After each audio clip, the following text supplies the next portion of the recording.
तो बेटा यहाँ पर जो क्वेश्चन है वो किस तरह के आ सकते हैं, इन पर बेस्ड 3 तरह के क्वेश्चन हो सकते हैं। What would be the change in resolving power when white light is replaced by red decreased? Red light is replaced by blue increase. Wavelength जैसे जैसे बेटा बढ़ेगी रिजॉल्विंग पावर कम होती जाएगी। तो रिजॉल्विंग पावर का जो कंसेप्ट है वो बेटा म्यू पे डिपेंड करता है, एंगुलर विड्थ पे डिपेंड करता है और लैम्डा पे डिपेंड करता है। तो जो बेटा रिजॉल्विंग पावर है तो इस तरह के इस पे क्वेश्चन आते हैं और ये बेटा पूरा माइक्रोस्कोप की क्या है रिजॉल्विंग पावर। तो इसमें किसी बच्चे को कोई प्रॉब्लम है तो बात करो।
नहीं है बेटा कोई doubt?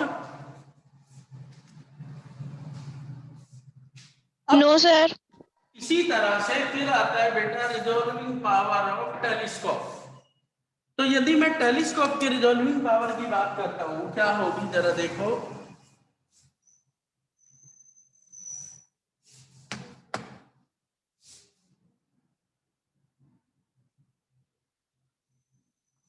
The ability of telescope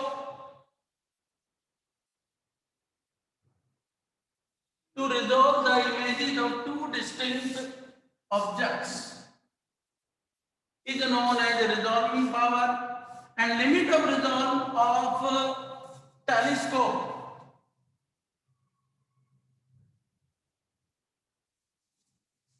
depends upon the following.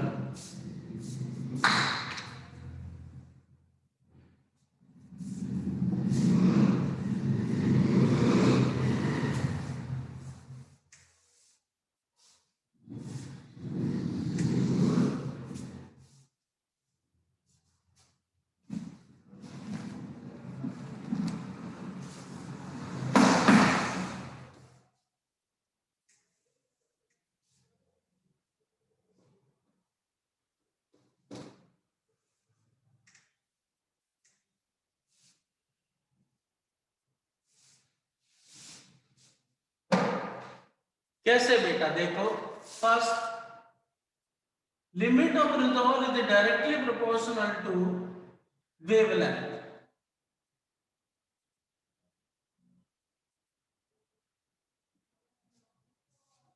Second beta limit of resolve is directly proportional to diameter.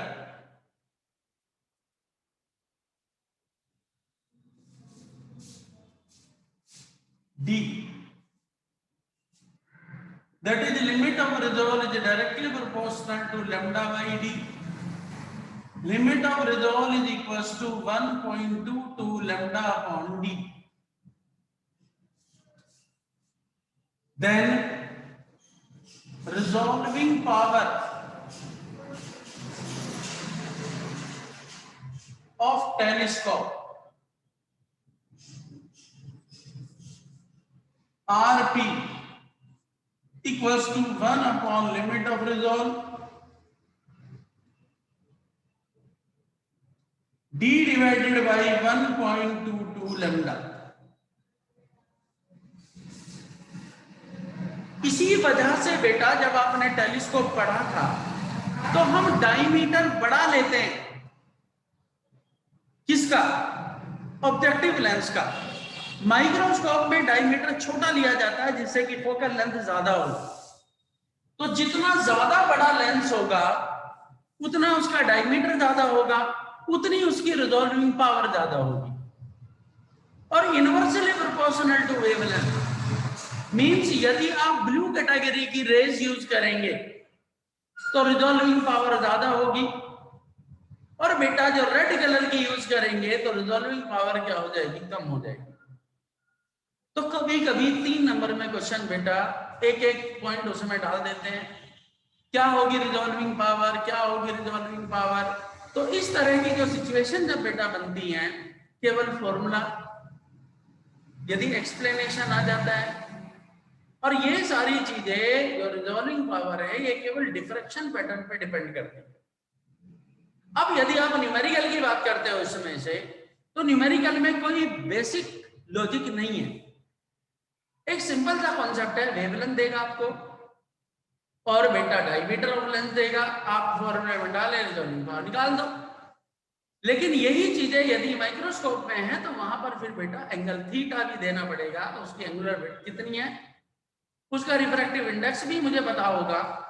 तो उन केसेस को लेके ही हम इस चीज को सॉल्व कर सकते हैं।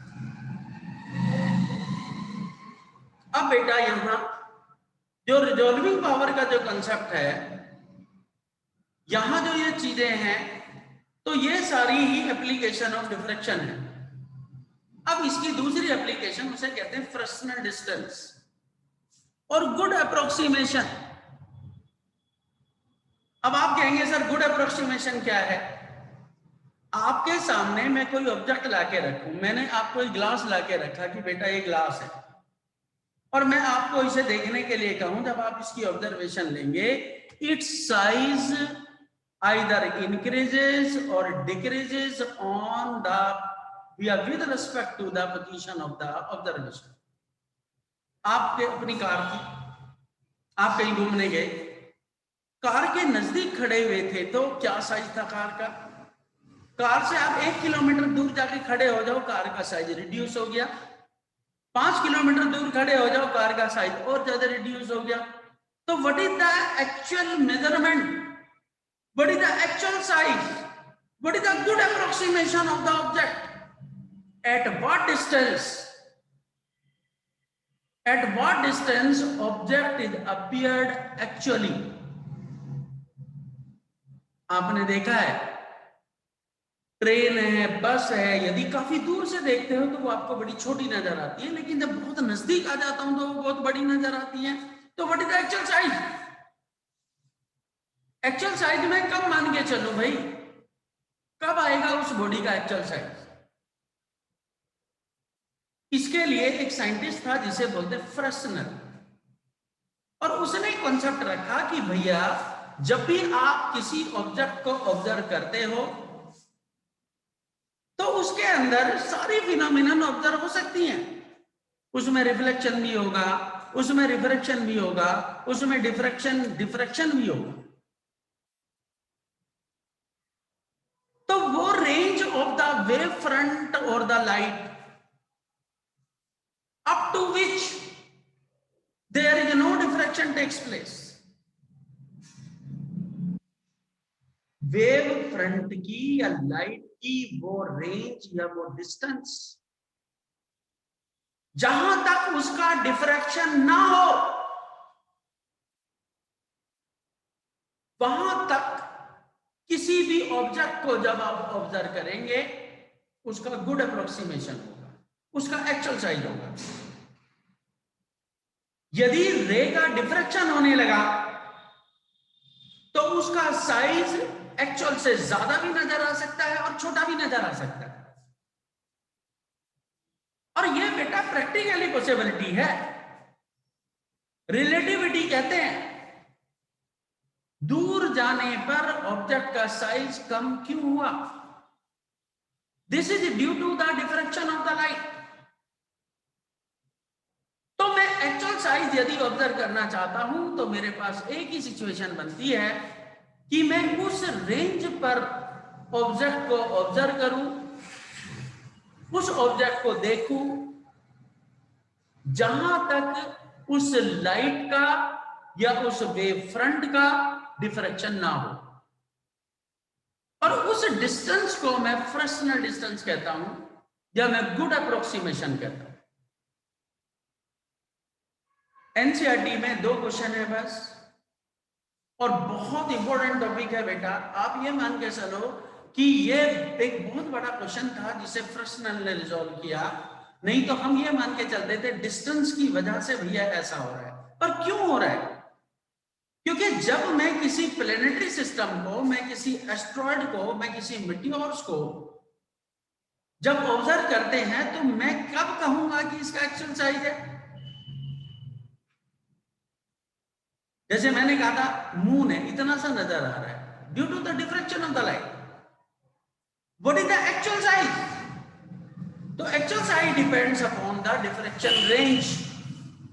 जहां तक रे का डिफ्रैक्शन नहीं होगा वहां तक उस ऑब्जेक्ट का साइज एक्चुअल होगा, उसका अप्रोक्सीमेशन गुड होगा, उसका मेजरमेंट करेक्ट होगा। तो बेटा ऐसा नहीं है कि मैं डिफ्रैक्शन कभी यूज ही नहीं करता, हम हर रोज करते हैं। हमें कुछ बहुत ही ब्राइट पोर्शन नजर आता है, बहुत डार्क पोर्शन नजर आता है। जैसे मैंने आपसे कहा भी था, आपने किया है नहीं किया है। एक बहुत अच्छा सा एग्जांपल मैंने कहा था कि एक एप्पल या पोटैटो आपके घर में रखा होगा, उसे टेबल पे रखो। एक बड़े क्रॉस सेक्शन की टॉर्च सबके घर में अवेलेबल होती है, रेक्टेंगुलर टाइप की, और उस पोटैटो पर एक शेविंग ब्लेड, पूरा ब्लेड आधा उसके अंदर घुसा के और उस पर लाइट फोकस करो और उस तरफ से देखो कि आपको नजर आएगा कि एक्चुअल में डिफ्रैक्शन क्या है। और यदि आपने सामने व्हाइट स्क्रीन रख दी, आपने दीवार के साथ में करके किया है, तो जो सेंट्रल ब्राइट, मैंने डार्क और ब्राइट फ्रिंजेस की बात की थी वो बेटा। दूसरा, चलो सबके घर में एलईडीज हैं, एलसीडी एलईडी टेलीविजन है, आप उसे नहीं कर सकते तो एक टॉर्च लेके उस पर फोकस करके देखो, तब आपको पूरा डिफ्रैक्शन नजर आ जाएगा।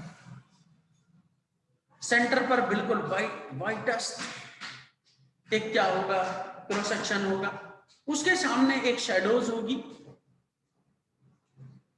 उस शैडो के नियर अबाउट फिर से एक ब्राइट पोर्शन होगा। तो ये बेटा all things you are observe, या जो आपने देखा है वो सब बेटा क्या होता है, डिफ्रैक्शन पैटर्न होता है। तो मेरा जो नेक्स्ट टॉपिक है बेटा वो क्या है, गुड अप्रोक्सीमेशन या Fresnel distance.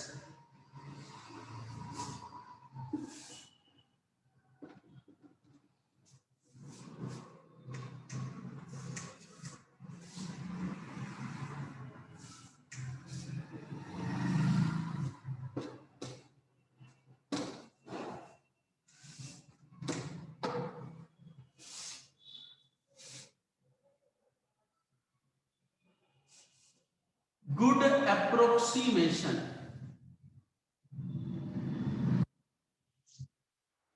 or Fresnel distance.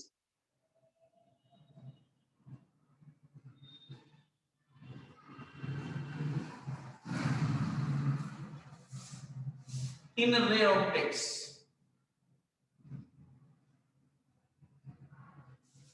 या ऑप्टिक्स ही लिखो।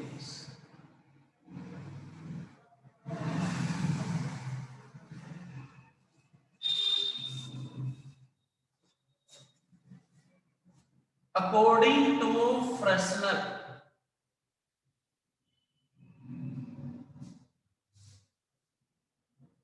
the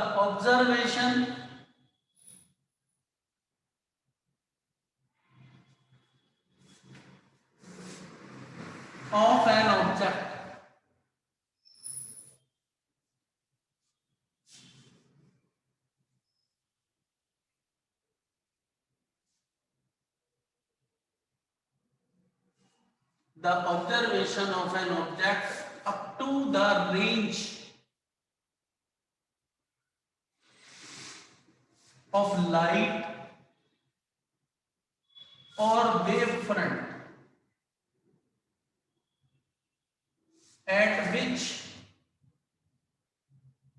diffraction of light, a diffraction does not takes place.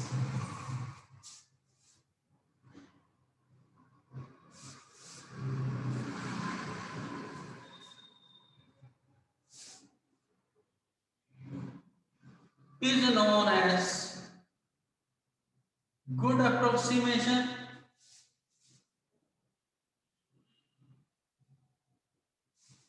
or Fresnel distance.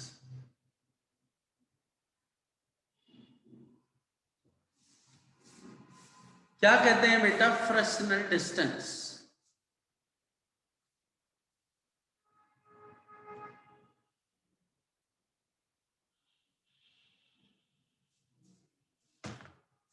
कैसे बेटा? यहां पर कोई स्लिट थी, यहां से एक वेव फ्रंट आया,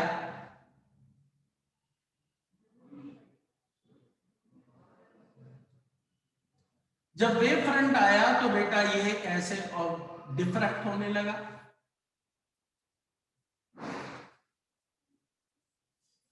तो केवल वो रेंज जहां तक इसका कोई डिफ्रैक्शन नहीं हुआ था उसे कहते हैं क्या? Fresnel distance.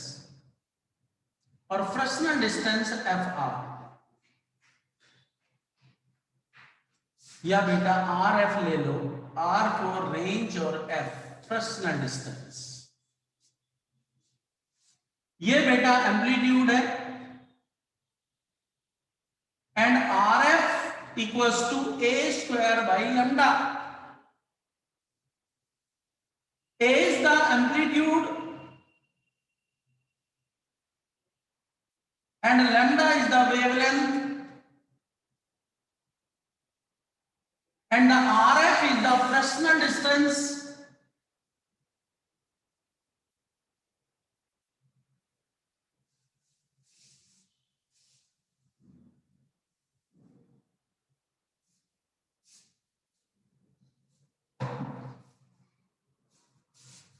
And RF is the range up to which size of an object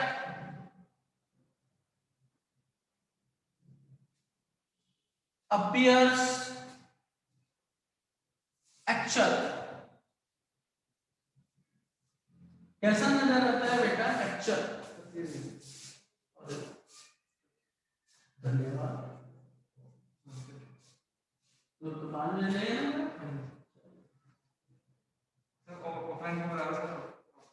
बस देखो बेटा दिसंबर में एक दो दिन में क्या रिस्पॉन्स आता है तो फिर 1 दिसंबर से क्या शुरू करेंगे।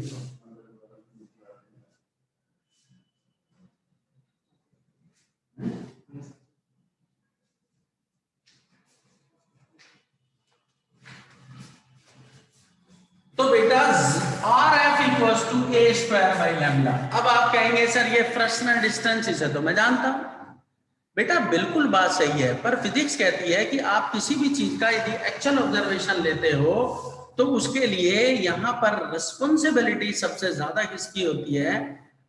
डिफ्रैक्शन। इस पर बेस्ड 2 क्वेश्चन है बेटा, और मैं आपके सामने क्वेश्चन रखता हूं, दोनों ही कराऊंगा, आपसे होंगे नहीं। एनसीईआरटी है तो आपके पास जरा निकालो, मैं भी ले लेता हूं। एनसीईआरटी निकालो बेटा।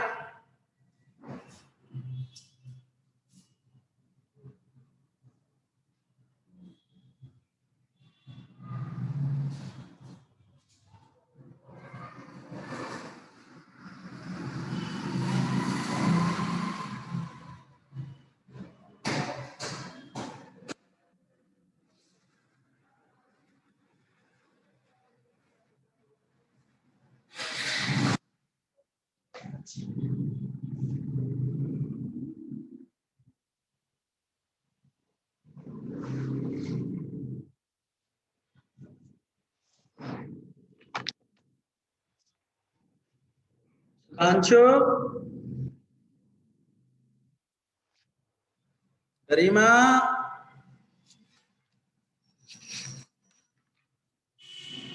Yes sir.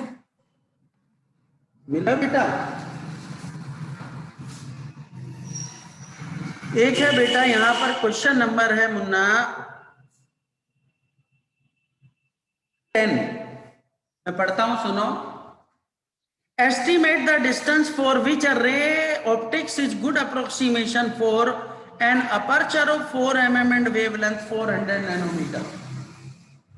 इसका गुड अप्रोक्सीमेशन निकालो। क्वेश्चन नंबर बेटा 10। Aperture which is the 4 mm, that is the A equals to 4 into 10 की power minus 3 meter, and the wavelength lambda equals to 4 into 10 की power minus 7 meter. Then RF equals to A square by lambda 16 into 10 की power minus 6 divided by 4 into 10 की power minus 7, it's 440 metre. किसी भी object का observation 40 metre तक actual हो सकता है।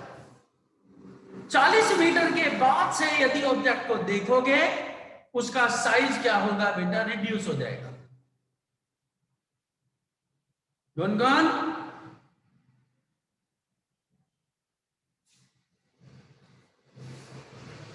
Gungun, yes sir. अरे बेटा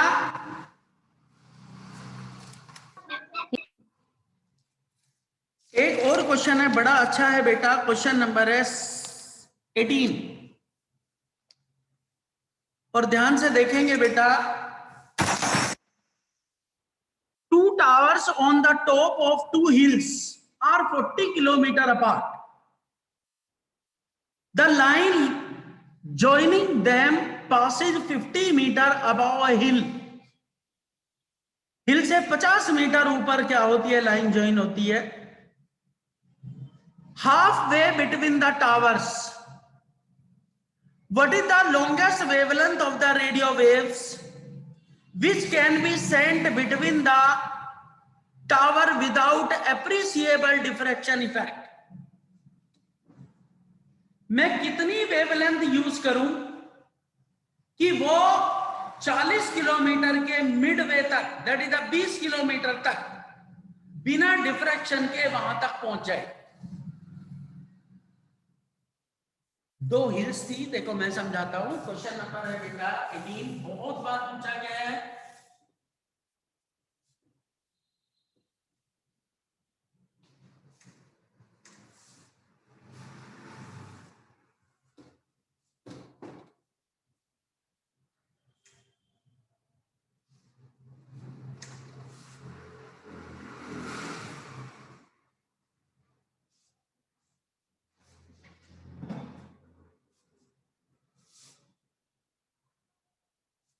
ये बेटा 2 हिल्स थी, एक हिल ये है,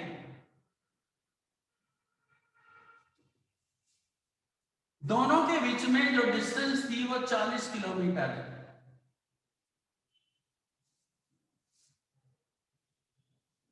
और बेटा 40 किलोमीटर के मिडवे में एक एम्पलीट्यूड था ये, और ये एम्पलीट्यूड कितना दिया था, जो ग्राउंड से कितने ऊपर था, 50 मीटर।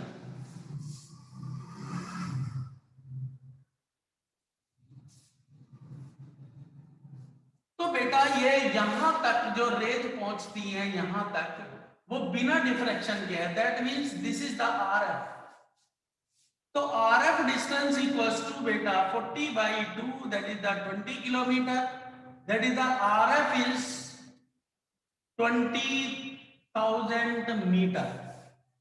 ये मेरी फ्रैक्शनल डिस्टेंस है। अब एम्पलीट्यूड A कितना हो गया बेटा, 50 मीटर, और मुझे क्या निकालना है बेटा, वेवलेंथ। तो अंजलि बेटा क्या फॉर्मूला था, RF इक्वल्स टू कितना, A²/λ। तो lambda equals to A²/RF, lambda equals to A², that is the 2500, and RF is 2 into 10 की पावर 4। लैम्डा इक्वल्स टू बेटा 1250 इंटू 10 की power -4, that means lambda equals to 0.125 metre. इतनी क्या होनी चाहिए बेटा, मेरे पास वेवलेंथ होनी चाहिए। इस वेवलेंथ के तक मैं किसी भी ऑब्जेक्ट को 20 किलोमीटर तक बिना डिफ्रैक्शन के ऑब्जर्व कर सकता हूं।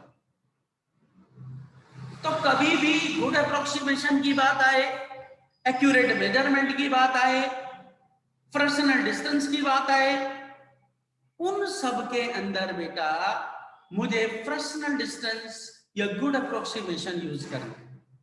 These are the two hills.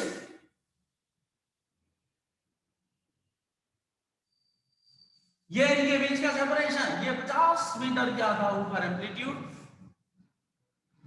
जब भी कम्युनिकेशन के लिए आपने जैसे कभी हिल स्टेशन पर घूमने गए होंगे, कम्युनिकेशन के लिए जब हम बेटा यूज करते हैं टावर्स को, तो एक हिल से जब दूसरे हिल तक लेके जाते हैं, टावर कितनी दूर लगाए जाते हैं कि उनके अंदर डिफ्रैक्शन ना हो जाए।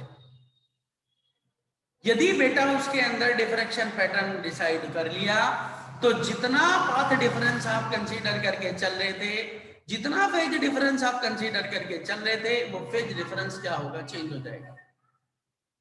क्योंकि डिफ्रैक्शन सबका होता है। डिफ्रैक्शन लाइट का होता है, रेडियो वेव्स का होता है, साउंड वेव का होता है, वाटर मैटर वेव का होता है, फ्लूइड का होता है, एवरीथिंग। जब भी मैं कोई ऑब्स्टेकल उसके वेवलेंथ से ज्यादा यूज करूंगा, वहां पर डिफ्रैक्शन जरूर होगा। जब मैं आपको पढ़ा रहा हूं, जब मैं खड़ा होकर बीच में हमारी ऑफलाइन क्लास यदि चल रही है और मैं एक खड़ा हूं और मैं सबको पढ़ा रहा हूं, तो उस टाइम पढ़ाते हुए जो भी मैं बोल रहा हूं बेटा, और जो मेरा माउथ है वो स्लिट है, और इस स्लिट से जितनी भी रेज बेटा बाहर निकलेंगी वो चारों तरफ ऐसे फैलेंगी, साउंड वेव डिफ्रैक्ट होगी, इसलिए सभी के पास तक पहुंचेगी। ऐसी लाइट बेटा टॉर्च से, गाड़ी की हेडलाइट से जब लाइट बेटा बाहर निकलती है तो वो ऐसे बेंड हो जाती है। तो लाइट निकलते हुए किस रेंज तक वो बिल्कुल स्ट्रेट रहती है, वो डिफ्रैक्ट नहीं होती है, उस डिस्टेंस को फ्रैक्शनल डिस्टेंस कहते हैं। दो छोटे से क्वेश्चन थे बेटा, पर बच्चा बेटा लैंग्वेज को नहीं समझ पाता। कैसे भी क्वेश्चन आते, एक बार आया था कि दो बिल्डिंग्स हैं, दोनों के बीच में 200 मीटर की डिस्टेंस है, किसी ने एक बीच में टावर लगा दी और एम्पलीट्यूड 2 मीटर का रखा मिडवे में, तो कितनी वेवलेंथ होगी, तो उसे मुझे क्या मतलब है। जहां तक डिस्टेंस, जहां तक रेज डिफ्रैक्ट नहीं होती, उसे मैं क्या कहता हूं, फ्रैक्शनल डिस्टेंस कहता हूं। वो मेरा एम्पलीट्यूड होता है, और बेटा मैं वेवलेंथ यूज करके निकाल सकता। तो बेटा अभी इसमें एक डॉपलर इफेक्ट बचा हुआ है, छोटे मोटे टॉपिक और हैं, पोलराइजेशन में चेक करूंगा, यदि सिलेबस में होगा तो बेटा पढ़ाऊंगा, नहीं तो ये नेक्स्ट क्लास में इसके न्यूमेरिकल्स, सारे न्यूमेरिकल्स करिए। जो भी डाउट्स होंगे थर्सडे को, वो यदि पोलराइजेशन सिलेबस में है एक बार मैं चेक करूंगा तो वो बेटा। और इतना खराब लगता है कि बच्चों को जब भी मैं न्यूमेरिकल कराने जाता हूँ, 5-6 बच्चे ऐसे हैं उनके इमीडिएटली पेट में दर्द हो जाता है और वो क्विट कर जाते हैं। उन्हें कहानियों में बड़ा इंटरेस्ट है, जैसे सारी कहानियां ही आएंगी। तो बेटा पहले यहां तक आप पढ़िए, बाकी एक पीडीएफ भेज चुका हूं, एक और पूरे चैप्टर कंप्लीट करके एक पीडीएफ मैं भेज दूंगा, और इसकी तैयारी करिए बेटा। और गुड इवनिंग। सर नमस्ते। Good evening sir. Good evening sir.